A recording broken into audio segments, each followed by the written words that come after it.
Break के बाद आपका दोबारा खैर मकदम है। बढ़ते हैं मजीद अहम खबरों की जानिब। जम्मू कश्मीर के श्रीनगर के बाहरी इलाके नौगाम में मिलिटेंट्स ने पुलिस टीम पर हमला कर दिया, जिसमें 2 पुलिस एहलकार शहीद हो गए जबकि 1 जख्मी हो गया।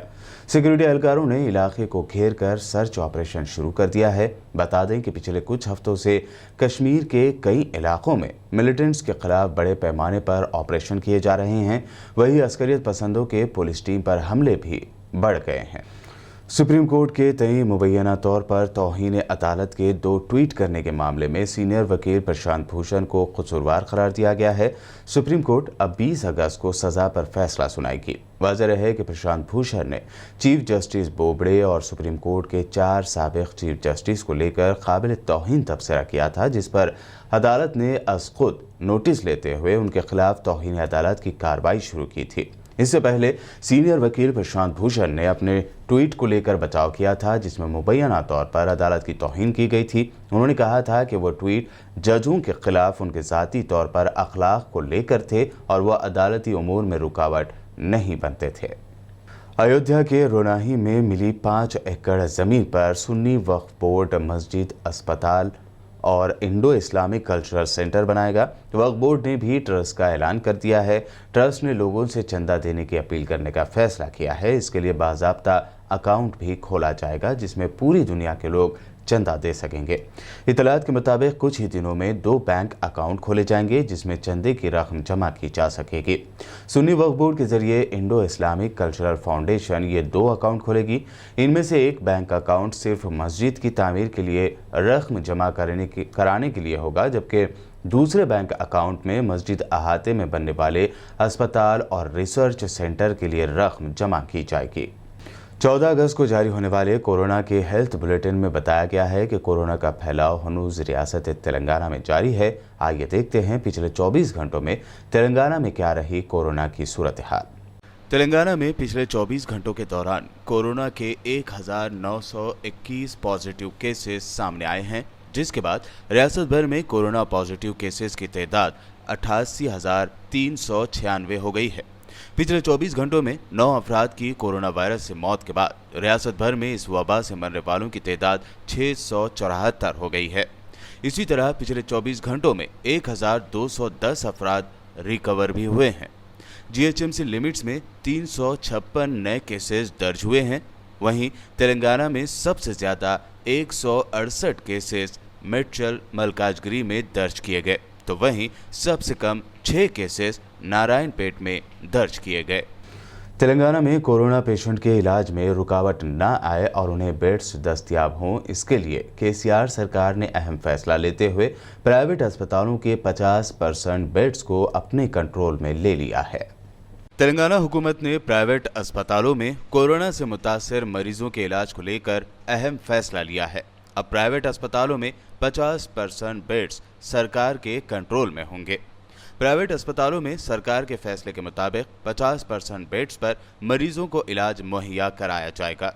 प्राइवेट अस्पतालों में मौजूद बेड्स में से आधे बेड्स रियासत के मेडिकल एंड हेल्थ डिपार्टमेंट की जानिब से मरीज भर्ती किए जाएंगे। हेल्थ मिनिस्टर इटेला राजेंद्र ने प्राइवेट और कारपोरेट अस्पतालों के प्रोप्राइटरों के डेलीगेशन के साथ मीटिंग मुनक़्क़द की थी। इस मीटिंग में प्राइवेट अस्पतालों ने 50% बेड्स हुकूमत को दस्तयाब कराने पर हामी भरी है। हेल्थ मिनिस्टर इटेला राजेंद्र ने अस्पतालों में सरकार के लिए 50% बेड्स मुहैया कराने के ताल्लुक से प्रोप्राइटरों को पब्लिक हेल्थ डिपार्टमेंट के डायरेक्टर डॉक्टर श्रीनिवास राव के साथ मुलाकात करने को भी कहा है। बता दें कि तेलंगाना सरकार के हेल्थ बुलेटिन के मुताबिक रियासत में 118 प्राइवेट और कारपोरेट अस्पताल हैं। इन अस्पतालों में कोरोना मरीजों के लिए 7,879 बेड्स दस्तयाब कराए गए हैं।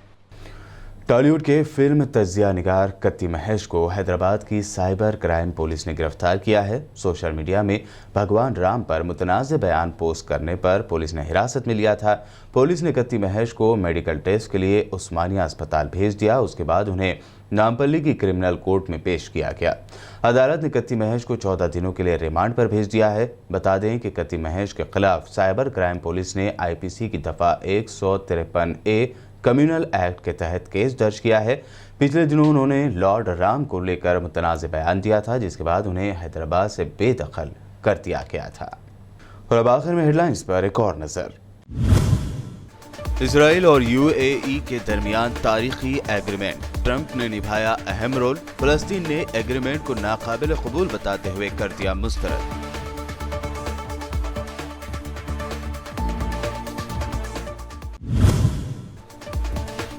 अफगानिस्तान में तालिबान कैदियों की रिहाई का अमल हुआ शुरू। पहला ग्रुप हुआ रिहा तो अफगान सदर ने कहा दुनिया के लिए हो सकता है खतरा।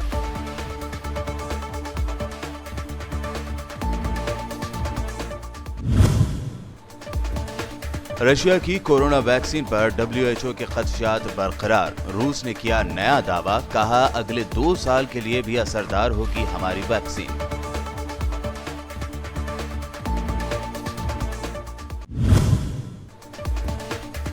पाकिस्तान की आर्मी ने भारत को दिया चैलेंज, कहा 5 या 500 राफेल ला लो, हमें नहीं पड़ता कोई फर्क, हम पूरी तरह से हैं तैयार।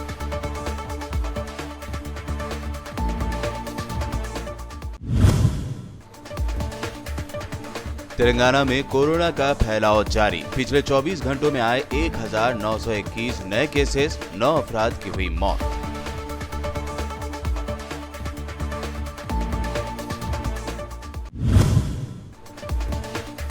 और तेलंगाना हुकूमत ने लिया अहम फैसला, अब प्राइवेट अस्पतालों के 50% बेड्स पर होगा हुकूमत का कंट्रोल।